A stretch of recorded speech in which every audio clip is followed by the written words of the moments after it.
Hello दोस्तों, एक बार फिर से आपका स्वागत है मेरे channel Indian and Irish couple में। और मेरा नाम है ब्रिज और आज की वीडियो में मैं लेकर आया हूं आयरलैंड वर्क परमिट या आयरलैंड एम्प्लॉयमेंट परमिट।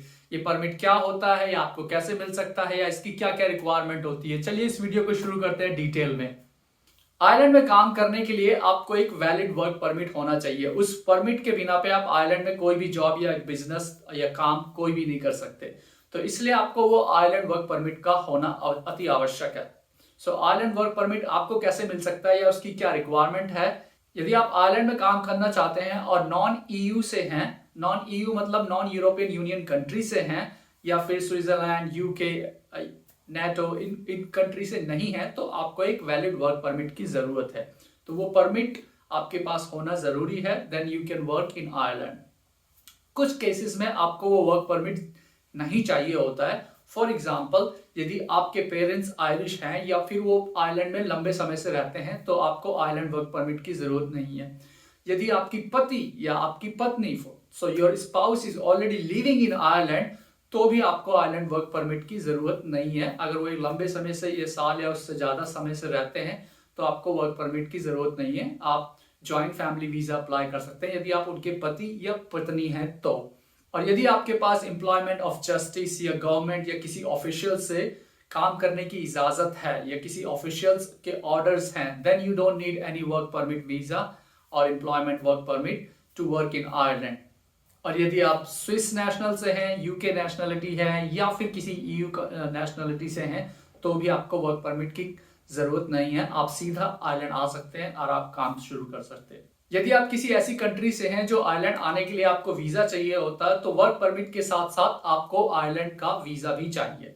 यस, यदि आप इंडिया से हैं, तो यदि आप आयरलैंड में काम करना चाहते हैं तो वर्क परमिट के साथ साथ आपको आयरलैंड वीजा भी चाहिए। You or your employer must apply Ireland work permit before you come to the Ireland. So Ireland आने से पहले आपको या आपके जॉब देने वाली कंपनी को, एम्प्लॉयर को आयरलैंड वर्क परमिट अप्लाई करना जरूरी है। अब बात करते हैं आयरलैंड वर्क परमिट की फीस कितनी होती है। आयरलैंड वर्क परमिट की फीस 1000 यूरोज होती है। तो यदि आप किसी भी स्किल्स या critical skill, general work permit या डिपेंडेंट वर्क परमिट, किसी भी स्किल्स में अगर आप वर्क के लिए आयरलैंड में आ रहे हैं, तो वर्क परमिट की फीस 1000 यूरो होती है जो आपको पे करनी होती है, लगभग लाख रुपए के आसपास, 90,000।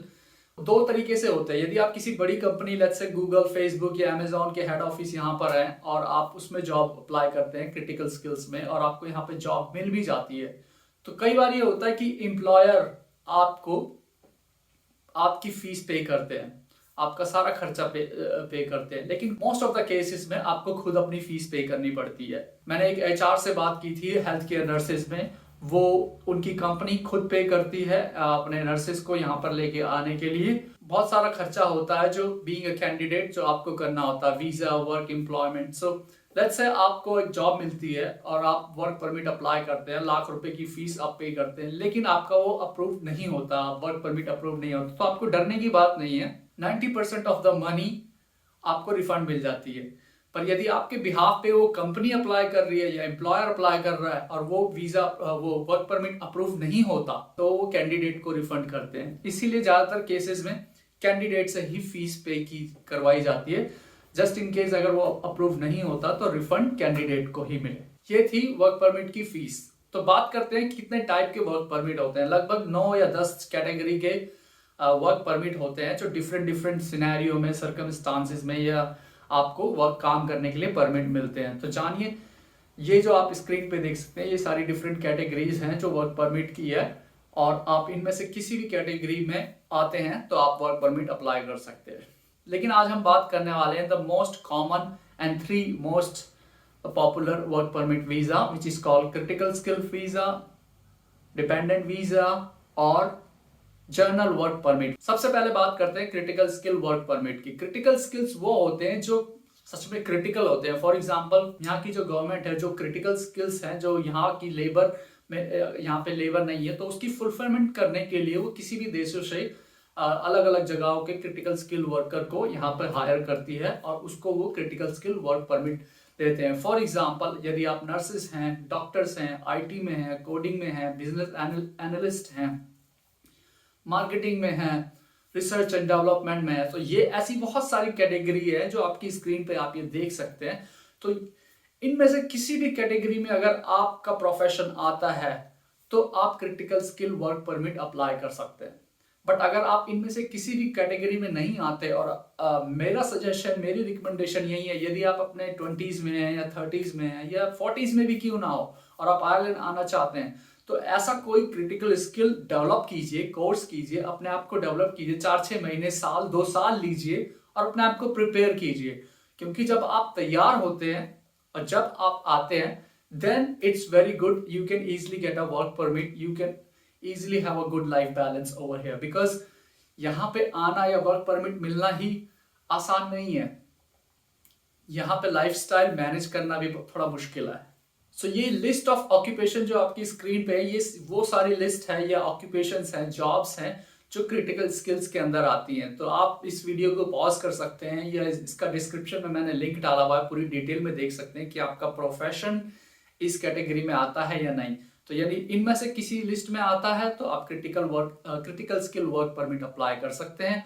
और यदि ये दूसरी लिस्ट इन्होंने जारी की हुई है जो इसको कहते हैं नॉन क्रिटिकल स्किल्स या फिर इनएलिजिबल, विच मीन्स यदि आप इसमें से किसी लिस्ट में आते हैं तो आप क्रिटिकल स्किल वर्क परमिट नहीं अप्लाई कर सकते। ये जो लिस्ट आपकी स्क्रीन पे आप देख सकते हैं, इनमें से कोई भी वर्क जो आपकी प्रोफेशन है इन लिस्ट में आता है तो आप क्रिटिकल स्किल वर्क परमिट नहीं अप्लाई कर सकते। लेट्स से आपका क्रिटिकल स्किल ऑक्यूपेशन लिस्ट में प्रोफेशन आता है या आपके स्किल्स आते हैं, उसके बाद भी कुछ कंडीशंस होती हैं। फॉर एग्जांपल, आपकी सैलरी 38,000 या उससे ज्यादा होनी चाहिए, मिनिमम 38,000 होनी चाहिए ईयरली, विच इज लाइक 3,000 या 3,200 के आसपास मंथली आपकी सैलरी होनी चाहिए यूरोज में, जो आपका ऑफर लेटर मिलता है। तो आप कैलकुलेट कर सकते हैं उसके अकॉर्डिंगली, क्योंकि कई बार यहाँ पे पे पर आवर, पे पर वीक करते हैं। सो ऑन एन एवरेज लगभग 3,200 के आसपास आपकी सैलरी मंथली होनी चाहिए फर्स्ट। दूसरी इंपॉर्टेंट चीज है जो आपने इन एलिजिबल लिस्ट देखी, जो इस कैटेगरी में अगर आपका नाम आता है तो आप अप्लाई नहीं कर सकते। लेकिन ऐसा कोई स्किल है जो इस लिस्ट में नहीं आता, इन दोनों लिस्ट में नहीं आता, तो अगर आपको जॉब ऑफर मिलता है तो उस केस में 64,000 यूरो, लगभग 5,500 यूरो पर मंथ के हिसाब से आपकी सैलरी होनी चाहिए। Then you can apply critical skill work permit.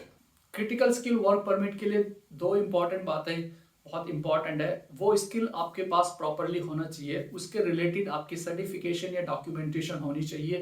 Plus let's say अगर आपके पास वो सर्टिफिकेशन या डॉक्यूमेंटेशन नहीं है तो उस स्किल में लगभग आपको अच्छा खासा एक्सपीरियंस होना चाहिए। सो इनमें से कोई एक चीज तो होनी चाहिए, लेकिन आपके पास सर्टिफिकेशन भी है, डॉक्यूमेंटेशन भी है और गुड एक्सपीरियंस भी है, then it's very good that you can apply for critical skill work permit. That is wonderful for you. दूसरी इंपॉर्टेंट बात यह है, जो आपका एम्प्लॉयर है, जो कंपनी है, कम से कम 2 साल का कॉन्ट्रैक्ट आपको दे क्रिटिकल स्किल वर्क परमिट के अंदर। मिनिमम 2 साल का कॉन्ट्रैक्ट होना चाहिए आपके जॉब ऑफर में, so that you can apply critical skill work permit। एक और सबसे अच्छी बात यह है, क्रिटिकल स्किल वर्क परमिट में आपको लेबर मार्केट नीड टेस्ट नहीं देना होता, LMN टेस्ट की रिक्वायरमेंट नहीं होती। क्रिटिकल स्किल वर्क परमिट के लिए, क्रिटिकल स्किल वालों के लिए या critical skill work permit holder के लिए दूसरी सबसे अच्छी बात यह होती है कि जब आप जॉब के लिए आयरलैंड में आ जाते हैं और जॉब स्टार्ट करते थे तो इंस्टेंटली, तुरंत आपके पति या पत्नी आपको ज्वाइन कर सकते हैं और उनको स्टैम्प 1G मिलती है और उनको वर्क परमिट की जरूरत नहीं होती। वो कोई भी छोटी मोटी जॉब यहाँ पे आके स्टार्ट कर सकते हैं यदि आपके पास क्रिटिकल स्किल वर्क परमिट है तो ये बहुत अच्छी बात है। तो critical skill work permit holder के लिए उनके हस्बैंड या वाइफ लेटर ऑन उनको ज्वाइन कर सकते हैं, उनको कोई परमिट की जरूरत नहीं होती।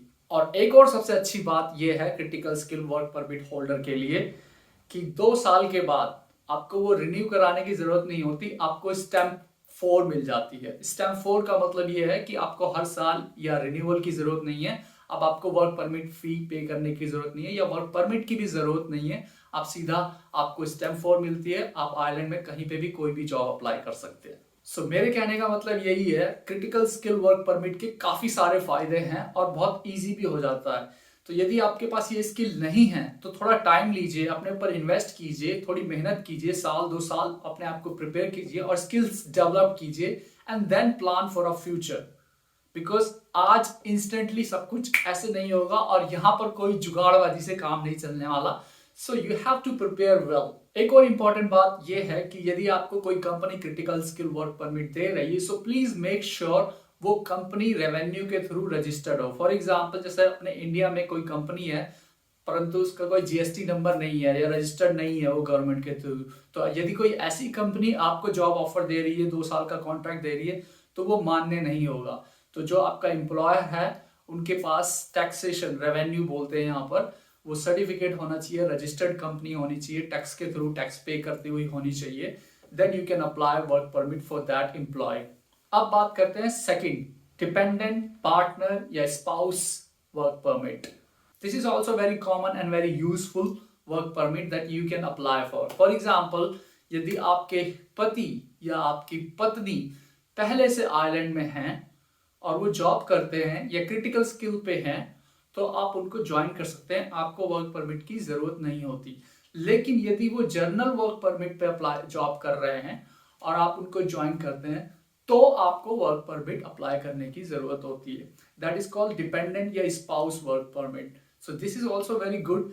बाकी सारी प्रोसीजर भी इसके सेम होते हैं, बट काफी सारी फ्लेक्सिबिलिटीज मिलती है यदि आपके पति या पत्नी पहले से आयरलैंड में जॉब करते हैं या आयरलैंड में रहते हैं। तो स्पाउस वर्क परमिट या डिपेंडेंट या पार्टनर वर्क परमिट में भी सारी क्राइटेरिया सेम होते हैं। बस ये है कि आपको उस वर्क परमिट चाहिए होता है यदि आपके हस्बैंड या वाइफ जर्नल वर्क परमिट पे काम कर रहे हैं। कई लोगों से मैंने यहाँ पे बातचीत की है जो जिनकी वाइफ यहाँ पे नर्स है या हेल्थ केयर में है या बिजनेस एनालिस्ट है। तो यदि आपको आप जनरल वर्क परमिट में है या क्रिटिकल वर्क परमिट में है, क्रिटिकल वालों को तो खैर इंस्टेंटली आप अपने हस्बैंड या वाइफ को ज्वाइन कर सकते हैं, लेकिन जो जर्नल वाले हैं आपको 1 साल हो गया तो 1 साल के बाद आप अपने 1 साल की बैंकिंग, टैक्सेशन सारी स्टेटमेंट आपको लगानी होती है आपके हस्बैंड या अपने वाइफ के लिए, आपकी स्पाउस के लिए बेसिकली। एंड देन वो आपको 1 साल के बाद ज्वाइन कर सकते हैं और उनको वर्क परमिट की जरूरत नहीं होती, उनको 1G स्टैंप मिलती है। then they can allow or do that, but some cases में उनको वर्क परमिट चाहिए हो सकता है। so make sure read all the information detail और carefully। अब बात करते हैं जर्नल वर्क परमिट के बारे में, जो कि one of the most common work permit है। जर्नल वर्क परमिट आपको आयरलैंड में आने से पहले अप्लाई करना होता है। आपको ऐसा नहीं है कि आप टूरिस्ट वीजा पे आते हैं, घूमते हैं और इंटरव्यू देते हैं और आप सोचते हैं कि अपना टूरिस्ट वीजा वर्क परमिट में कन्वर्ट करा लेंगे, ऐसा नहीं होता। आपके पास जो जॉब ऑफर है वो इंडिया में है यदि आप, तो इंडिया से आपको वर्क परमिट अप्लाई करना होता है, और यदि आप वर्क परमिट अप्रूव हो जाता है तो आपको वीजा भी चाहिए होता है। और यदि आप पहले से आयरलैंड में रहते हैं आपके पति या अपनी पत्नी के ऑन बिहाफ से, तो भी हो सकता है, या आपकी स्टैंप लाइक 1G या 1, 2, 3 कोई सी भी होती है, तो आपको वर्क परमिट अप्लाई कर सकते हैं। लेकिन यदि आपके पास स्टैंप 4 है देन आपको किसी वर्क परमिट की जरूरत नहीं है। फॉर एग्जांपल मुझे किसी वर्क परमिट की जरूरत नहीं है, I have a stamp 4। General work permit के अंदर भी सेम कैटेगरी है। ये जो लिस्ट आपकी स्क्रीन पे देख रहे हैं ये इनएलिजिबल ऑक्यूपेशन लिस्ट है। इसका मतलब ये है यदि आप इनमें से किसी लिस्ट में आते हैं तो आप जनरल वर्क परमिट नहीं अप्लाई कर सकते। कुछ कंडीशंस होती हैं। फॉर एग्जांपल, इस केस में आपको लेबर टेस्ट देना होता है, labour market need test. Labour market needs test वो होता है कि जो कंपनी में आप जा रहे हैं उस कंपनी में 50% एम्प्लॉय या तो यूरोपियन यूनियन से या आयरलैंड से होने चाहिए। उसके बाद अगर उनको एम्प्लॉय की जरूरत है तब वो किसी और देश से आप एम्प्लॉय हायर करते हैं, और उनकी भी कुछ केसेस में अलग अलग क्राइटेरिया है। कुछ में 30 से लगभग 34,000, 30 to 34,000 उनकी सैलरी होनी चाहिए। तो ऑन एन एवरेज 34,000 लाइक 3,200 के आसपास या 3,000 यूरो के आसपास लगभग आपकी मंथली सैलरी या जॉब ऑफर में होना चाहिए जनरल वर्क परमिट के लिए भी।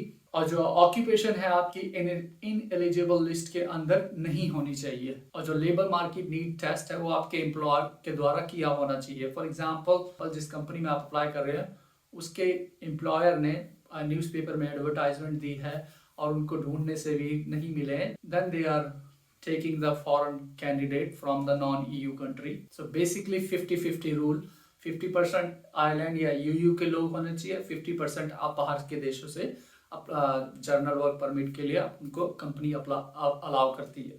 लाइक मीट प्रोसेसिंग और हॉरिकल्चर, कुछ एक केसेस में लगभग 30,000 भी अगर आपकी सैलरी होती है यूरो में yearly, then you can apply general work permit. But most of the cases में मिनिमम 34 यूरो आपकी सैलरी होनी चाहिए to apply the general work permit. और उस लिस्ट के अंदर, इनएलिजिबल लिस्ट के अंदर भी आपका ऑक्यूपेशन नहीं होना चाहिए। और यदि आप हेल्थ केयर स्टाफ में हैं या नर्सेज हैं या हेल्थ केयर स्टाफ हैं, तो अगर आपकी सैलरी कम भी है 27,000 पर ईयर, तो भी आप जर्नल वर्क परमिट अप्लाई कर सकते हैं। ये this is applicable only for health care staff, but उसके बिहाफ में आपकी क्वालिफिकेशन होनी चाहिए या उसके रिगार्डिंग आपका एक्सपीरियंस होना चाहिए। तो चलिए दोस्तों, ये थे वो 3 मोस्ट कॉमन वर्क परमिट जो ज़्यादातर यूज होते हैं। Critical skill work permit, dependent work permit, journal work permit.